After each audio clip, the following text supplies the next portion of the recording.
শাকিব খানের সাথে অনেকের ছবি করার স্বপ্ন দেখে, বা আপনার এই ধরনের কোনো ইচ্ছে বা আকাঙ্ক্ষা আছে কিনা? এখন এই মুহূর্তে এক সপ্তাহ হলো একটা সিনেমা রিলিজ হয়েছে, এক সপ্তাহের মধ্যে আসলে সেকেন্ড সিনেমা নিয়ে কি ভাববো কোনো কিছু ভাবছি না এই মুহূর্তে। ডিফারেন্ট ডিফারেন্ট জনরাতে কাজ করতে চাই, ভালো ভালো গল্প নিয়ে আসতে চাই, ভালো চরিত্রে কাজ করতে চাই, দেখা যাক কি হয়। গল্পের সাথে থাকতে চাই, ভালো ডিরেক্টর থাকবে এবং আমার চরিত্রটা খুব ইম্পর্ট্যান্ট। আমি কি করছি সেটার কোনো মিনিং আছে কিনা সেটাও খুবই জরুরি। গল্পটা কতটুকু ইম্প্যাক্টফুল, গল্পের মধ্যে পাওয়ার আছে কিনা সেই ব্যাপারগুলো খুবই ইম্পর্ট্যান্ট। সো ভালো গল্প হলে আমি যে কোনো গল্পের সাথে আছি। সিনেপ্লেক্সের বাইরেও তো আছে, আপনি মনে হয় জানেন না। সিনেপ্লেক্সের বাইরে অনেক সিঙ্গেল স্ক্রিনেও চলছে। এক্স্যাক্টলি কয়টাতে আমি ঠিক জানি না, বাট চলছে। ভালো লাগছিল, এত বড় একজন অভিনেতার সাথে দেখা হয়েছে এবং আরো অনেকের সাথে দেখা হয়েছে, কথা বলার সুযোগ হয়েছে, তাদের জীবনের গল্পগুলো শুনতে পেরেছি খুব কাছ থেকে, খুব ভালো লেগেছে।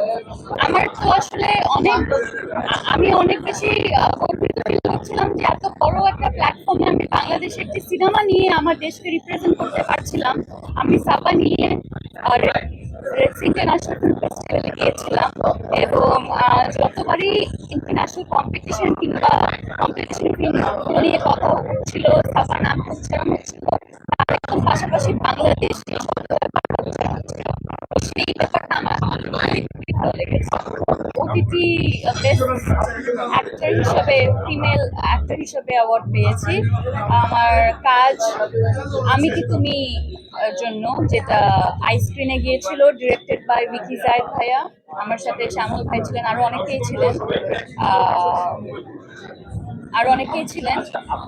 ওটার জন্য আমি অ্যাওয়ার্ড পেয়েছি। জুরি বোর্ডকে অনেক ধন্যবাদ জানাতে চাই। এটা যে কেন ভাইরাল হলো, আমি আসলে আমার সিট অনেক সামনে ছিল এবং খুবই গুরুত্বপূর্ণ একটি সিন চলছিল, আমি সবার সামনে দিয়ে হেঁটে আসলে আমার সিট পর্যন্ত যেতে চাই না, এই জন্য অল্প কিছুক্ষণের জন্য ওখানে বসছিলাম। এখন মনে হচ্ছে বসে গুলি করে ফেললাম।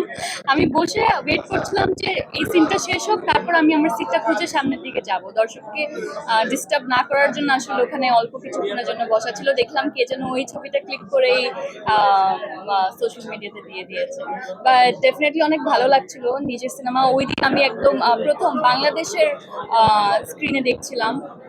সো ডেফিনেটলি একটু অন্যরকম অনুভূতি ছিল। সাবা মুভিটা আসলে আমি শুটিং করেছি প্রিয় মালতীরও আরো অনেক আগে এবং সেটা কমপ্লিট হয়ে গিয়েছে। টরন্টো ইন্টারন্যাশনাল ফিল্ম ফেস্টিভ্যালে সেটা ওয়ার্ল্ড প্রিমিয়ার হয়ে গেছে এই সেপ্টেম্বর মাসে, এই বছরের চলতি বছরে। আমরা আশা করছি সেটা আগামী বছর রিলিজ দিতে পারবো। সিনটা বলে দিলে তো আসলে হবে না, সিনটা দেখার জন্য বলে দেয় সিনেমা, এটা হয় নাকি? ডেফিনেটলি এমন কিছু আছে যেটা দর্শক হলে স্ক্রিনে, বড় স্ক্রিনে দেখে আসলে সেই ফিলটা পাবে, এরকম একটি দৃশ্য আছে এবং সেই দৃশ্যটা আমার সবচাইতে ফেভারিট, আমার খুবই পছন্দের। এবং ওই দৃশ্যে আসলে অভিনয় করতে সবার অনেক বেশি কষ্ট হয়েছে। কোন দৃশ্যের কথা আমি বলতে চাচ্ছি না, তবে যদি ছোট্ট একটা হিন্ট দিতে হয় তাহলে এক অক্ষরে বলবো আগুন, আর কিছু বলবো না। আগুন, হ্যাঁ। পরিবর্তন আসলে আনা উচিত, যে ব্যাপারগুলো নিয়ে কথা হয় না সেগুলো নিয়ে কথা বলা শুরু হচ্ছে।